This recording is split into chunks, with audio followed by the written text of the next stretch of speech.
Hi everyone. Today I'm excited to take you through the latest release of our NVR firmware. We'll explore the improvements we've made to make the system even more efficient, user-friendly, and intuitive, driven directly by feedback from users like you. Let's dive in and see what's new. First things first, let's go over which NVR models will support firmware version 1.4.13. Essentially, any current NDAA model that is already running firmware version 1.4.12 will be eligible for the update. The initial release will be available for the NVR 5 series, with the NVR 8, NVR 12, and NVR 16 series to follow shortly after. I'd like to talk about Checkpoint cybersecurity, but first, let me briefly explain what it is. Provision ISR has partnered with Checkpoint Software Technologies, a world-leading cybersecurity organization, to embed a quantum IoT Protect Nano agent directly into our CCTV devices and NVRs. This means each unit now includes built-in, firmware-level cyber protection, safeguarding against hacking attempts, memory corruption, shell injection, control flow hijacking, and more.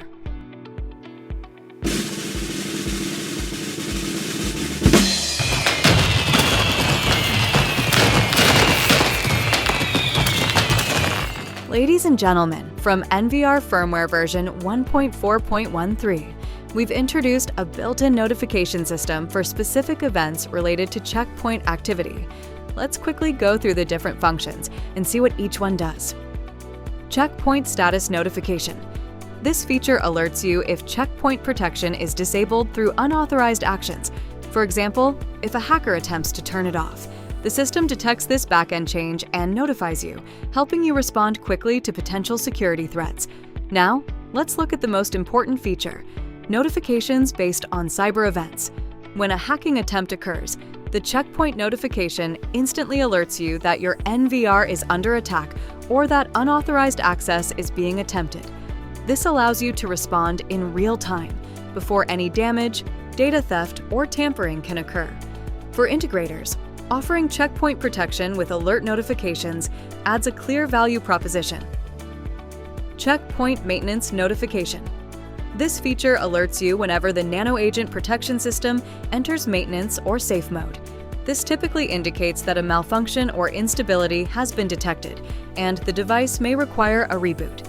The notification ensures users are immediately aware of any interruption in protection, helping maintain system stability and enabling faster recovery. Let's go see how to set it up, go through the notifications available, and then see it in action.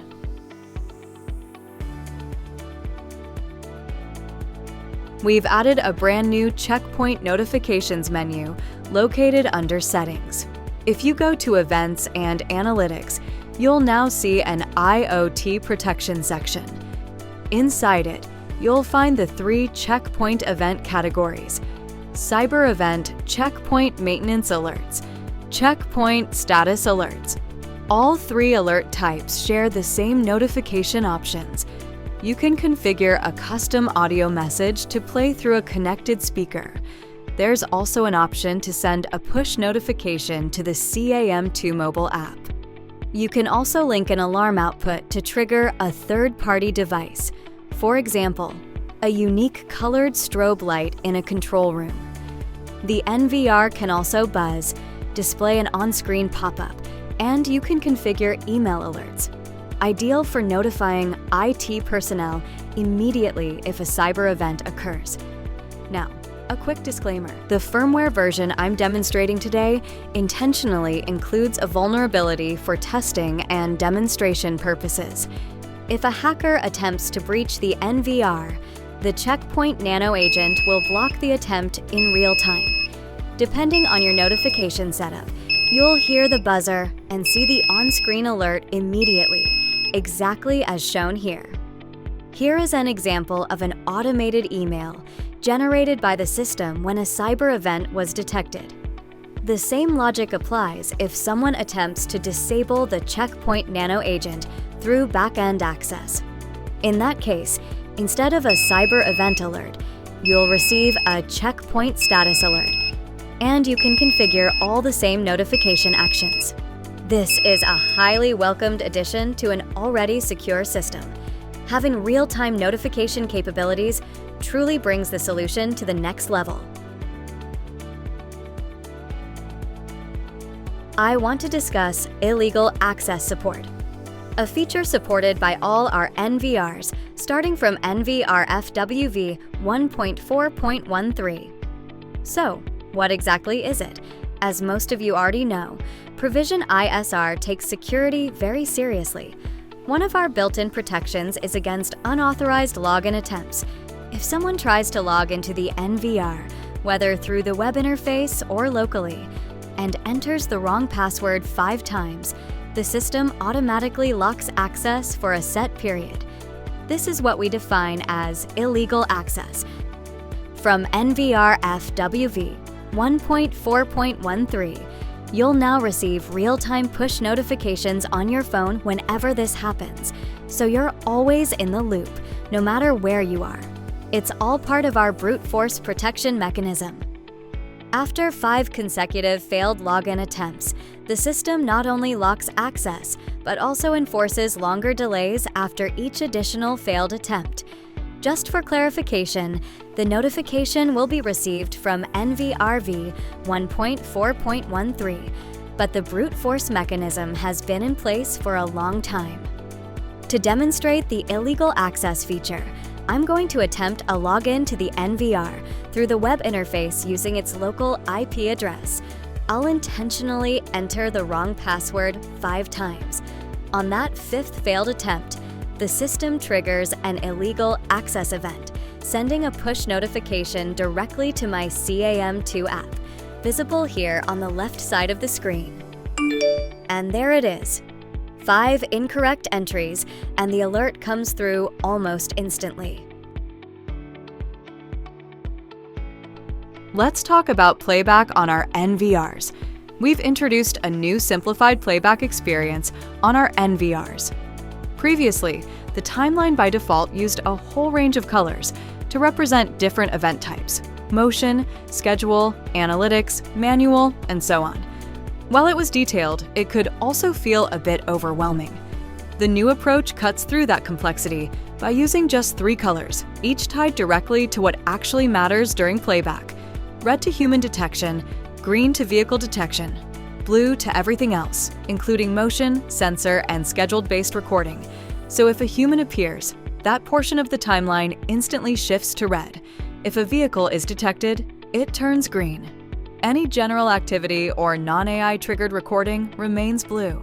It's clean, consistent, and much easier to interpret at a glance. For users who prefer the traditional method, the full detailed event-based playback is still available. You can always switch back to the classic multi-event color coding and advanced search tools whenever needed. In short, this update gives you a more intuitive default playback while still keeping the full power of the original playback system just a click away.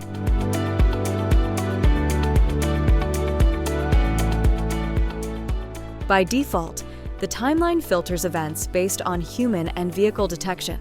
Vehicles appear in green and humans appear in red. In this example, we're looking at a busy road with both foot traffic and vehicle traffic. If you want to focus only on human events, simply click on the red section of the timeline. This takes you straight to the moments where people were detected. The system also filters out vehicle events completely. Notice how the green sections turn blue, indicating they're now hidden. If you prefer to only watch the moments when humans were detected, you can use the playback strategy. This feature automatically plays each event and then skips all the non-human footage. As soon as one event finishes, it jumps past the blue segments and moves directly to the next human detection. The same logic applies if you switch to another camera and want to view only vehicle events. Select the relevant section on the timeline, and the system will automatically jump to each vehicle detection because playback strategy is still enabled. For those who want to return to the classic event playback view, click the down arrow and select Event Playback. You'll now see the familiar multicolored timeline. You can also refine it even more. For example, If you only want to see face detection events, select that filter. The timeline will highlight those moments in light blue. And again, with playback strategy enabled, clicking anywhere on the dark blue areas will take you directly to the first relevant event, in this case, face detection. You can, of course, disable playback strategy at any time and navigate freely across the entire timeline. The new simplified playback makes investigations faster and more intuitive. Instead of explaining this feature first, I'd rather show it, because once you see it, everything else will make sense. I want to introduce you to DDA Search, a completely new way to search video on the Provision ISR NVR. Imagine an object goes missing. In this case, it's a pot plant, but it could really be anything. Who took the pot plant? I'm going to show you how, by combining two search methods, Smart Search and DDA Search, you can not only pinpoint the moment it was taken, but also identify other instances where that same individual appears, all with just a single, targeted click. During playback, we start by enabling Smart Search. Once activated, you can draw an area within your camera's field of view. The timeline will then highlight in red only the moments when motion occurred in that area.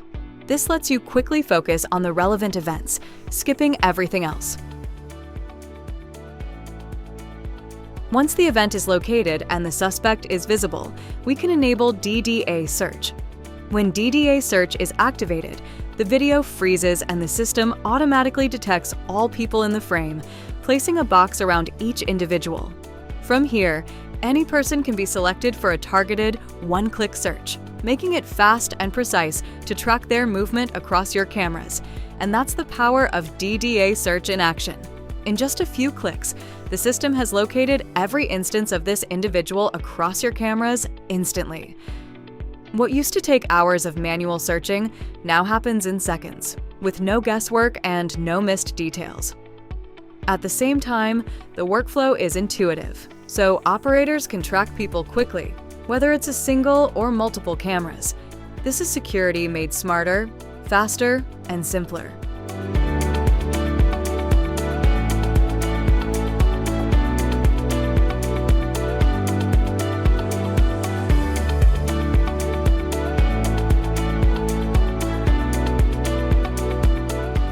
Now that you have watched it, let me break it down in simple terms. DDA Search lets you select a person in view. Then the AI searches across connected cameras on the NVR to find matching appearances without you needing to describe what they look like. Before you can start using DDA Search, you will need one of the compatible NVRs, and your NVR must meet a few requirements. First, it should be running firmware version 1.4.13 or later. Second, the NVR's local analytics engine needs to be enabled. Third is a brand new feature called Picture Comparison, relating specifically to DDA Search, also needs to be turned on. And fourth, analytics recording must be enabled in the recording settings. Once all four of these one-time setups are enabled, you're good to go and ready to start using DDA Search. For those of you hearing some of these terms for the first time, don't worry. I'll show you exactly where to find these features and how to enable them. It's actually very straightforward, and I've put together a video to walk you through it. Now, let's look at where you can initiate a search. You can initiate a search from any channel on the NVR, from either the local or web interface. You can do it directly from Live View. You can also start it in playback while reviewing footage, as I just showed you in the previous video. And even if in an analytics search, you can launch it from there too. Next, let's talk about camera requirements. DDA Search will only return matches from cameras where metadata analytics is enabled.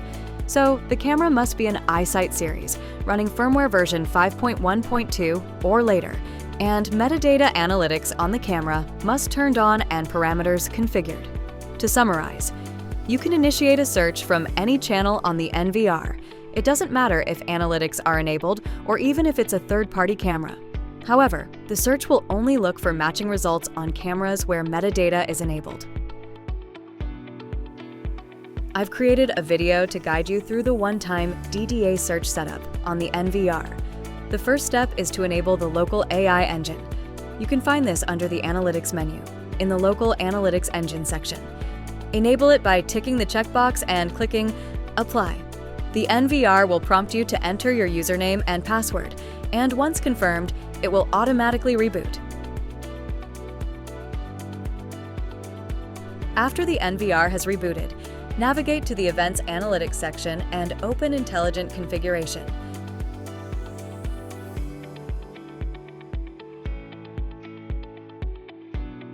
Here, enable the picture comparison feature by ticking the checkbox and clicking Apply.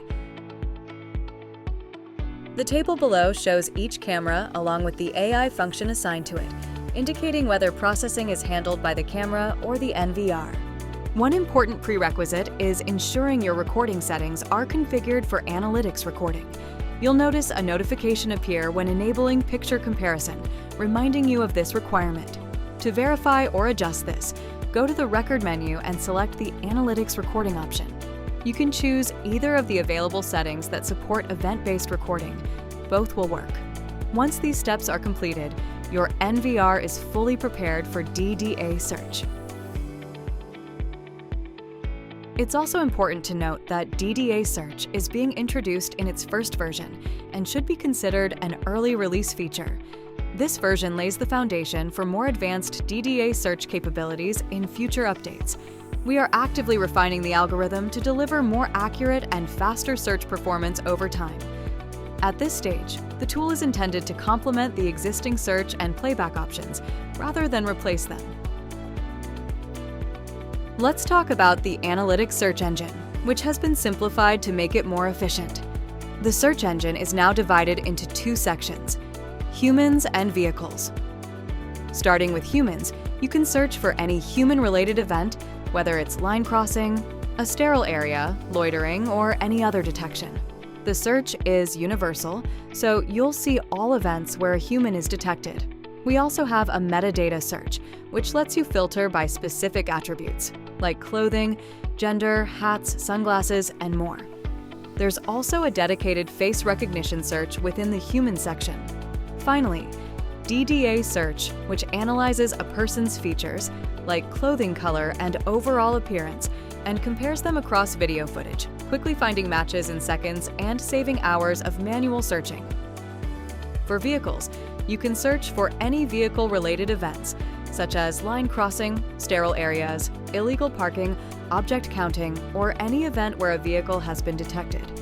You can filter these events by vehicle attributes, including color, make, model, and type.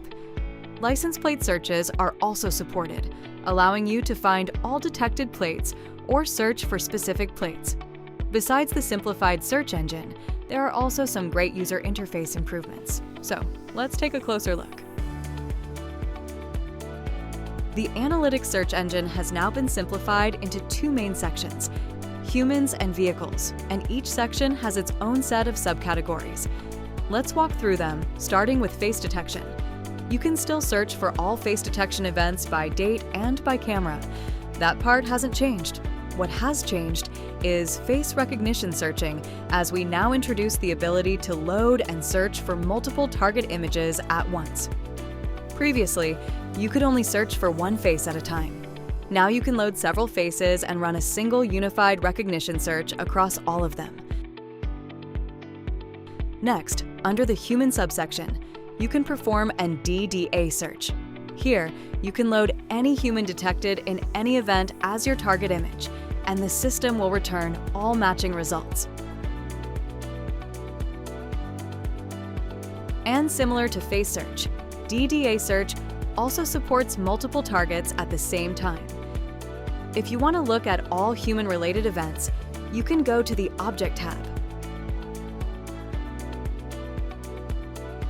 When you open a result, you'll notice the improved user interface. The system now clearly highlights, with a bounding box, the exact object that triggered the event. It also displays which analytic rule triggered it, and you can click straight into a 7-second preview of that event. Another improvement is the ability to control the playback length directly from the Analytics Search. On the timeline, the dark red segment shows the moment the event was triggered. The light red segment before that is the pre-event recording, and the light red after is the post-event. The blue areas represent the rest of the timeline beyond the event window. The timeline is fully interactive. You can scrub through it, skip forward a few seconds, pause, or even jump into full screen view.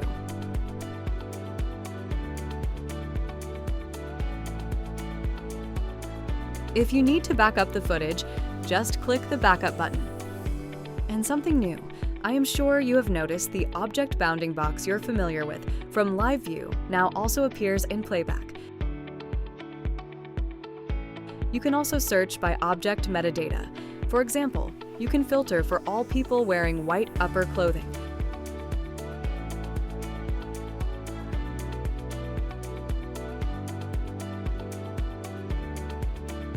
A nice addition is that when you open the snapshot of a metadata event, the system now watermarks the detected attributes directly onto the image, making everything crystal clear. Now let's move on to vehicles. You can search for all vehicle-related events just as easily. One thing I want to highlight, and this applies to all analytics, is that our iSight series cameras can run multiple analytic rules simultaneously. Instead of showing separate snapshots for every event that triggered at the same time from the same camera, the system now groups all those events together. This makes your search results much cleaner. No more repeated snapshots of the same vehicle from the same moment.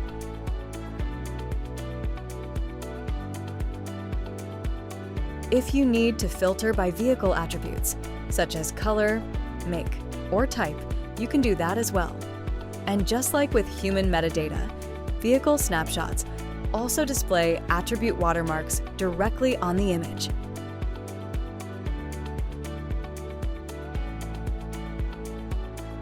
Searching for two-wheel vehicles works exactly the same way as searching for four-wheel vehicles, so I won't go into detail here. Let's move on to license plates. When used together with our LPR cameras, you can search through all license plate detection events. When you open a result, the system displays the detected plate number along with key vehicle attributes, such as the plate color, vehicle color, make, and type. You can play back any of these events and you'll have the same playback options you saw earlier. You can also search for a specific plate, and it doesn't need to be a full plate. Partial plate searches are supported as well. And, of course, you can watch a quick video preview or open the snapshot to see the full details. That wraps up the overview of the new Analytics search engine. With a cleaner interface, smarter search capabilities, and faster access to the information that matters, the entire experience is now simpler, clearer, and far more efficient. Let's talk about splicing on our panoramic cameras. I'm using the term splicing because these cameras use two 2.8mm lenses that are digitally stitched together to create a full 180-degree field of view. In most cases, the stitching looks seamless straight out of the box. You may not even notice that two images have been combined. However, in some situations, you might notice distortion at the point where the two images are joined. This typically occurs when the splicing distance is not configured correctly. For example, if the camera is installed and a main object is 20 meters away, but the splicing distance is set to 2 meters, distortion may become visible. In this section, I'll show an example of what stitching distortion looks like and how adjusting the splicing distance can eliminate it and produce a smooth panoramic image. Previously, the splicing distance could only be adjusted directly on the camera. Starting with NVR firmware version 1.4.13, however, this setting can now be configured directly from the NVR.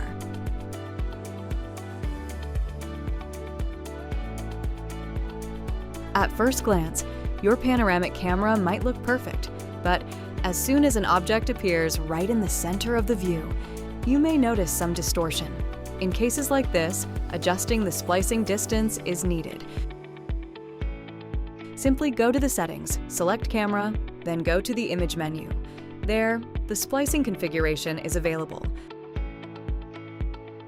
Adjust the distance based on your scene.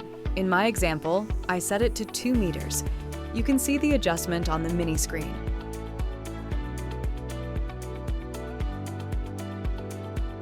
And if you check live view, you'll notice the distortion has disappeared, and that's it. Your panoramic view is now smooth and seamless. I want to talk to you about the built-in burglar alarm feature that is a feature available on all our NVRs. As you are aware, our NVRs include a wide range of triggers that you can set to react to specific events. Triggers can be push notifications, emails, alarm outputs, etc. But sometimes you don't need those notifications coming through, so you need to disable them temporarily. I want you to imagine that you're a store owner, and during the day, you don't want to receive these notifications. But at night, during after hours, you definitely want to receive notifications from your CCTV system. This is where our burglar alarm feature comes in because it works like a traditional alarm. When you're on site, you can disarm it to stop receiving notifications, and when you close up the store after hours, you can arm it to begin receiving notifications. This can be done directly from the NVR or through our mobile application, or you can even connect a sensor input from a third-party device like a remote control, and the system will activate and deactivate the selected triggers based on the state of the burglar alarm. So that's burglar alarm explanation in a nutshell. Now, I want to focus on the new scheduled arm function. Just like any modern alarm system that auto-arms at night to keep the premises protected, our NVR now does the same. Available from NVR FW version 1.4.13, the NVR can automatically arm itself at a set time of the day. So now this ensures full protection without relying on anyone to do it manually and eliminate human error. Let's take a look at how to set it up and see it in action. For this example, I've already configured my burglar alarm so that push notifications are tied to whether the system is armed or disarmed. When the system is disarmed, I won't receive any notifications, but once it's armed, notifications will start coming through. Let's schedule the burglar alarm to auto-arm daily at 7:30 p.m. At that time, the system will not only automatically arm itself, but also send a notification letting you know the burglar alarm is active. From that point on, any events triggered by the cameras will send notifications to the app.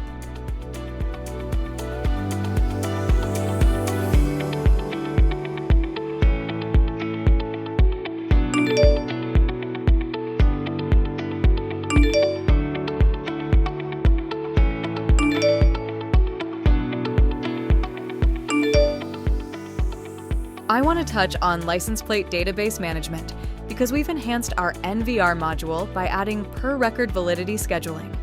You can now define a precise effective start time and end time for each individual license plate entry in the database. When a vehicle approaches, the LPR recognition checks the detected plate against its assigned validity window. If the timestamp of the detection falls within that configured range, the system authorizes the event and grants access. If the detection occurs outside the defined window, the system classifies it as invalid and access is denied. This allows for granular access control down to the individual vehicle, based entirely on time-based authorization rules. Let's break it down. Here we are in the vehicle database on the NVR. You can see we have one existing database group. Inside this group, you can set validity periods for each license plate. For example, if you have 2 plates, each can have its own access period. It's really simple to manage. Just set the effective start time for each plate.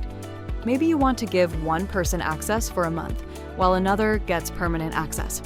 For permanent access, it's just a matter of ticking the permanently valid option.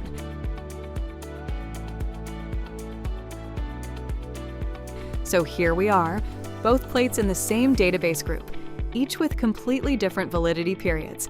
And that's really all there is to it. Quick, easy, and flexible for whatever access setup you need. Quick side note, I want to go over how the new validity period for individual plates works alongside the LPR recognition analytic. This matters because the analytic itself has its own schedule, so it's important to understand how the two work together.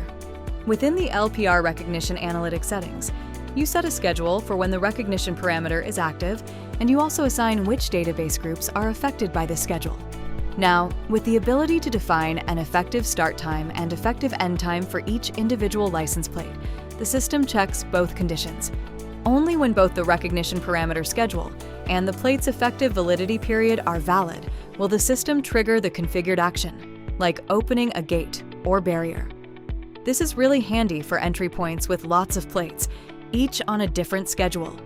You just need one successful recognition parameter and a single database, and then you can manage each plate's access individually. Super simple and flexible. I'd like to introduce a new feature available on all NVRs running firmware version 1.4.13 and above, the Web Ping tool, now built directly into the NVR interface. This is a significant advantage for installers. With this tool, you gain instant visibility into network status. You can quickly check the LAN, gateway, and internet connection directly from the NVR, allowing you to determine within seconds whether an issue is local, router-related, or internet-based. It also enables faster troubleshooting. There's no need to use a laptop or external software. You can run ping tests, DNS checks, and connectivity diagnostics directly from the NVR menu. This helps reduce diagnostic time during site visits and is especially useful for quick checks during setup. Overall, it's a simple and practical tool designed to make on-site troubleshooting faster and more efficient. Let's take a look at it in action.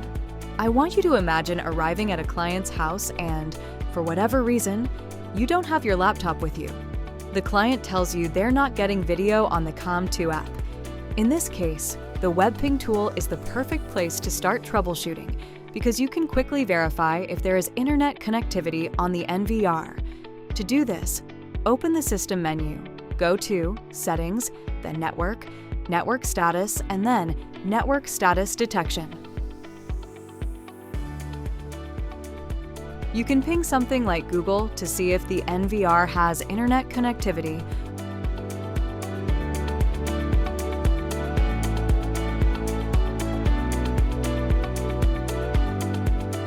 or even ping other devices on the same network, like another camera. So, for example, if you can't see camera, you can ping it directly from the NVR to check if it's online, all without needing a laptop. It's a simple but powerful troubleshooting tool right at your fingertips. I want to touch on something that's a big part of who we are as a company: integration.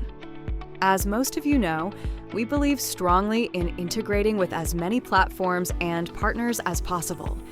In many cases, we've achieved full native integrations by developing dedicated plugins. A great example of that is our integration with NX Witness, where we created a true seamless connection between the two systems. But even when we don't develop a complete plugin, we still provide multiple ways for third-party systems to integrate with Provision ISR.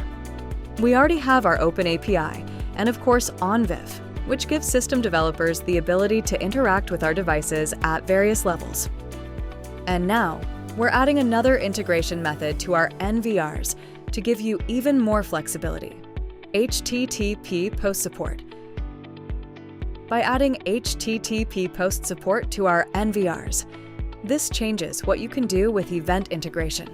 From this point forward, the NVR itself can transmit HTTP post messages directly to third-party software, typically in XML format, the instant an event takes place, no matter which camera detected it. One system, one point of integration, real-time communication. On the screen, you can see every event type that can be pushed out through HTTP post. Everything from the basics, sterile area, line crossing, to advanced analytics like face detection and license plate recognition. And it doesn't stop there. The NVR can also send system-level alerts, including hard drive failures, full disk warnings, and network disconnections. Now, some of you will remember that HTTP post first appeared on our cameras, and that's still a powerful option when you need fine-grained, camera-level control. But adding HTTP post to the NVR unlocks something new: a single, centralized configuration point. Configure it once, and every relevant event across the entire system is delivered automatically. For large installations that require an integration, it's very convenient. I'd like to talk about SNMPv3, a standard protocol used for network management in CCTV systems. It's commonly used by people who manage these systems, such as security integrators and network administrators, along with third-party monitoring software to keep an eye on the overall health of cameras, NVRs, and other network devices. In short, it's a practical way to ensure the entire CCTV system is operating smoothly and reliably. Previously, our devices supported SNMP v1 and v2, but they relied on simple passwords and offered no encryption. Now we're introducing SNMP v3, which improves on this by adding authentication, encryption, and data integrity, making monitoring much safer and more reliable. I want to talk about our IP speakers. Provision ISRs has a variety of IP speakers. All are PoE powered, support SIP and ONVIF protocols, and can play custom audio messages. From FWV 1.4.13, users now have greater control of IP speakers directly from the NVR interface. Previously, adjusting the volume or setting an active schedule could only be done through the speaker's web interface. Now, these options are fully integrated into the NVR, allowing quick, intuitive control from the same platform used for cameras and events. Once the IP speaker is added to the NVR, any changes, like adjusting the volume or setting a schedule, can be done directly from the audio settings inside the NVR's event notification interface. There's now an entirely new section dedicated to IP speaker audio control. From here, you can set the output volume, configure schedules, and choose which audio message each speaker should play. Let's talk about pre-alarm recording from NVR FWV 1.4.13. We've expanded the pre-recording options to 10, 15, and even 30 seconds, giving you a much broader window of visibility before an event occurs. This means you're not just seeing the moment something happens, you're seeing how it started. Whether it's a person approaching a restricted area or a vehicle entering a lot, those extra seconds capture crucial context, improve evidence quality, and help reduce false alarms. In short, longer pre-record time means smarter security, clearer proof, and complete peace of mind. Many of our NVRs feature an integrated AI engine, which enables the NVR itself to perform Provision ISR's advanced AI analytics. In practice, this means that on a selected number of channels, you can connect third-party cameras, or any camera that doesn't have built-in analytics, and let the NVR perform functions such as line crossing or sterile area detection directly on those devices. Historically, this capability was limited to 2 megapixel cameras. Starting from firmware version 1.4.13, the supported resolution has been increased to 4 megapixels across all NVRs from 4-channel up to 32-channel models. For the 64-channel and 128-channel models, this limit has been raised even further, supporting analytics on cameras up to 16 megapixels. This enhancement delivers next-level performance and flexibility, empowering users to take full advantage of Provision ISR's AI analytics, now with sharper detail, broader compatibility, and future-ready resolution support. Thank you, everyone, for joining and taking the time to go through this firmware release. I hope the new features and improvements give you a clearer picture of what's coming and how it can support your installations. As always, if you have any questions or need guidance, feel free to reach out. Have a great day.